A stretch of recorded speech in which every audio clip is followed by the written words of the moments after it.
Yes. Salutations, everyone. Today I'm going to show you the 5 steps in creative process. It's my presentation, so let's get it on! Step 1 is emphasize.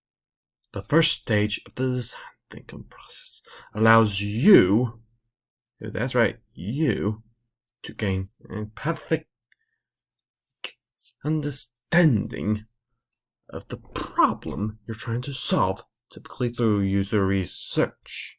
Empathy is crucial to a human-centered design process, like design thinking, because it allows you to set aside your own assumptions about the world and gain real insight into users and their needs.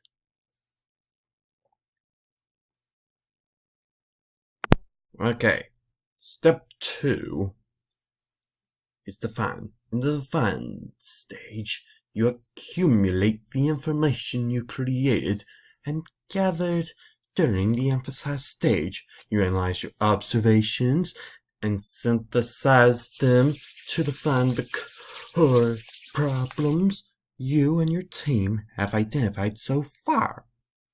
You should always seek to define the problem statement in a centered manner as you do this. Step 3 is ideate.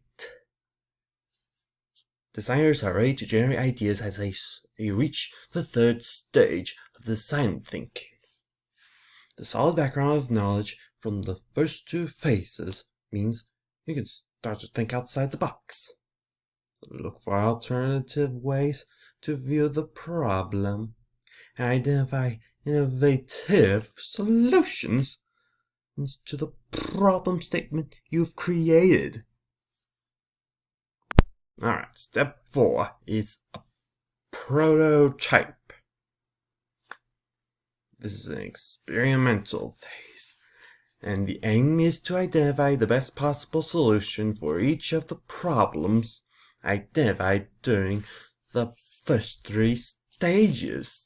Design teams will produce a number of inexpensive, scaled-down versions of the product, or specific features found within the product, to investigate the problem solutions generated in the previous stage. There's one more left. Step 5 is test. Designers or evaluators rigorously test the complete product using the best solutions identified in the prototype phase. This is the final phase of the model, but if process such as design thinking, the results generated are often used to redefine one or more further problems. Designers can then choose to return to previous stages in the process to make further iterations, alterations, and refinements to roll out alternative solutions.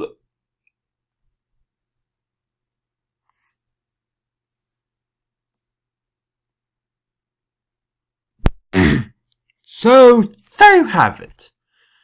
The 5 steps in creative process. Well, as you can see, since you've learned a lot for today, I say that you there really learned everything about the 5 steps in creative process. So if you want to, then please leave some comments about it to show what you think. You agreed with my examples here? If so, then let me know in the comments below, if you can, that is. See you around.